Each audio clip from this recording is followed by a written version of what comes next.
Hello mga katoto.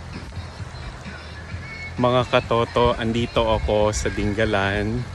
Kasama ko ang mga Bembanggang. At special ang araw na ito para kay Fanny rin. Kay Fanny, so magiging happy na siya ngayon. Kasi moment niya to. Sabi niya kasi sa grupo, never pa siyang napunta sa Dingalan.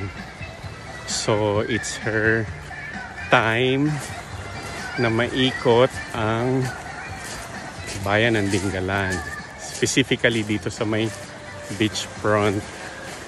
So dito po kami ngayon mga katoto. Ito si Fanny. Fanny, ito po si Fanny. So happy na po siya. So Fanny, happy ka na ba? Happy po. Mga katoto, moment ni Fanny to. So gusto niya maging masaya. First time niya dito sa Dingalan, di ba Fanny? Yay! Opo. Yay! Fanny na Fanny na. Hindi sasaday. Oh, Fanny. Fanny ka na ba? Para makilala kanila. Tawag dito. Kailan ka ba nakarating ng Kabanatuan? Nakarating ako ng Kabanatuan 2009.